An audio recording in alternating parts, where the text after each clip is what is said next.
Today's video isn't so much of a deep dive as it is a quick, shotgun general overview of several different stories that have been leading the headlines lately.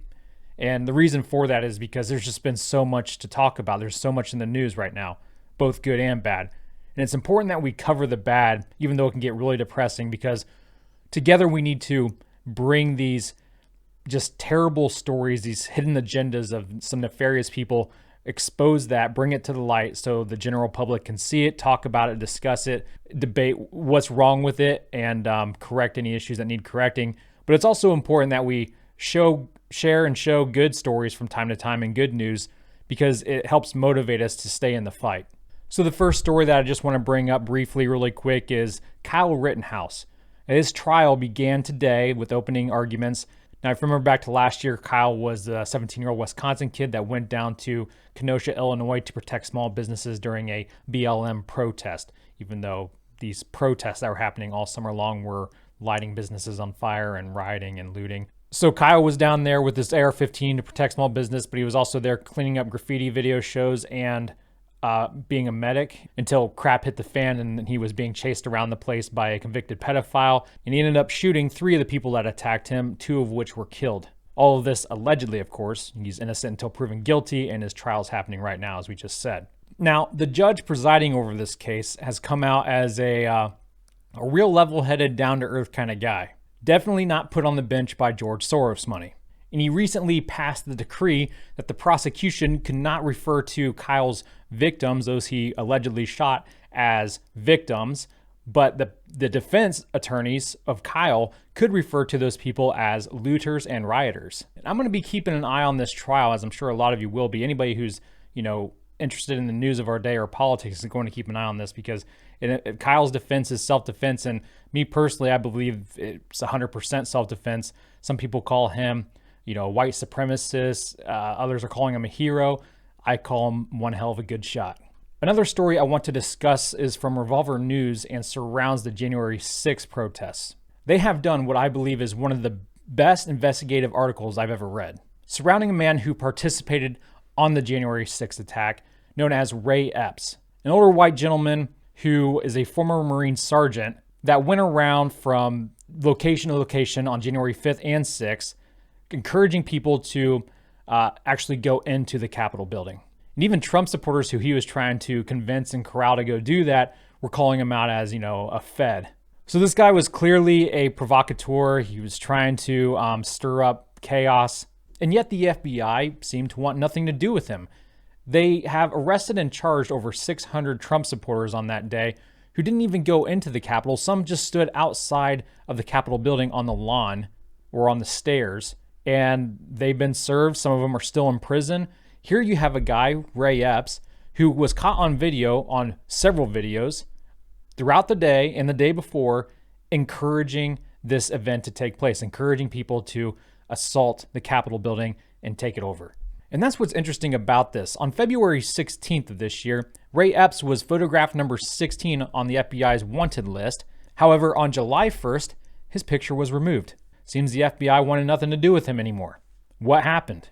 And this question has been making waves both in the media and in Congress. Was Ray Epps working with the FBI or some government agency to basically do like a false flag operation, which are tactics the FBI are known to use? I mean, just in the last year, the FBI sent dozens of agents into an Ohio militia group to the point they outnumbered them, and then convinced the Ohio militia group to kidnap Gretchen Whitmer. And when they were arrested, they were like, we didn't even really want to do this. It was the FBI undercover agents that were the ones that convinced us to do it. I've been trying to get a hold of you. We met January 5th. We're patriots. We're patriots. Well, do you remember me from January 6th? I understand that, but I can't say anything. Are you still under investigation by the FBI? Are you a federal informant? Is there a reason why the FBI took you off the most wanted list? Are you a federal informant? Ray Epps? Are you a federal informant? I put a link to this Revolver article in the description below. You need to check it out. You definitely need to take the time and read it. It's a little bit of a lengthy read, but it walks you through the entire thing, all the anomalies with it, all the players, why these things don't make sense. It's pretty deep. As I said, even Congress members are jumping on this, trying to get answers from Biden's Attorney General Garland. who is stonewalling. He won't answer questions. He just chalks it up to, well, I don't comment on current investigations. Well, that's not what they're trying to ask. They're not trying to ask about current investigations. They're just trying to see if there is an investigation. But no, he won't provide answers. And this is kind of segue us into our next topic here on, parents critical of CRT being labeled domestic terrorists, and how Garland was attacked by this awesome representative from Indiana, Victoria Sparks, who's a Ukrainian American who kind of knows what she's talking about when it comes to communism and its tactics. As someone who was born in the Soviet Union, I am disturbed, very disturbed, by the use of the Department of Justice as a political tool and its power as a police state to suppress lawful public discourse. The FBI is starting to resemble old KGB with secret warrantless surveillance, wiretapping, and intimidation of citizens. Again, this is in reference to Garland's and the Department of Justice's labeling of parents critical of CRT as domestic terrorists.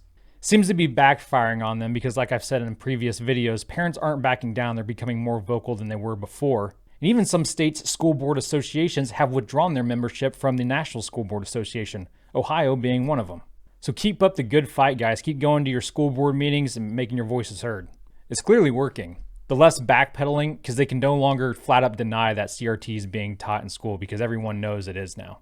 And speaking of critical race theory and the 1619 Project, I'm sure you heard just the other day that the Lincoln Project, which is another one of these far left, let's brainwash the youth of America into hating America kind of organizations, that they admitted to planting leftist pawns as white supremacists outside Glenn Youngkin, who's the Virginia governor candidate. Hopefully he'll be elected today or this week sometime.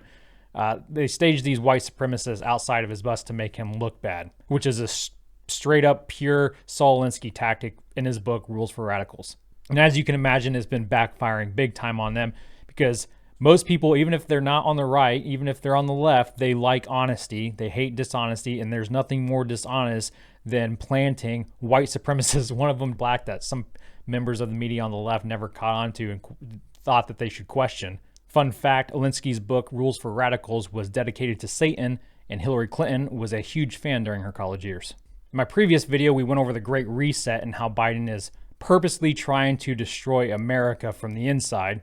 And shortly after it broke that, and I couldn't believe it. I was like everyone else on the right who read this and was like in disbelief it must be fake, but it's not fake. The Biden administration is looking to just hand over $450,000 to each member of each family that had children separated when they crossed the border illegally under Trump. Think about that for 1 second. And I know some of you already have, but everyone needs to know about this. This is ludicrous. Americans right now, because of Biden, are losing their jobs, even if they have full immunity because they've had COVID in the past. It doesn't matter. If they won't get the vaccine, they're being fired because of Biden and his policies, his tyrannical, authoritative policies. Yet foreigners who cut the line in front of legal immigrants try to come into our country illegally, and for their efforts, they are rewarded. Do you think this is going to help our immigration or hurt it? Do you think this is going to help our national security or hurt it? Or do you think this is going to make us more vulnerable to terrorist attacks from the inside? It's creating an incentive for more people to come here and do the same thing.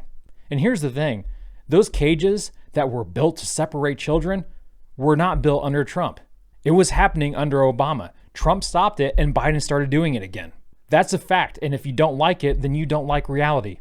And the reason the Biden administration is throwing this out there now, trying to get everyone to look at this, hey, look over here, don't look at what we're doing, is because what they're doing is crap. It's a terrible job. Everyone knows it. Their approval ratings are in the tank. Even the leftist media can't cover for them anymore. The whole thing is just an unbelievable disgrace to our country. If any good news is going to come out of this, is that it's waking even more people up to say, hey, this is not right. You should not be doing this. And of course, we might not have to worry about it ever coming to fruition because this will go to court. There will be members of the GOP that sue the Biden administration for trying to do this.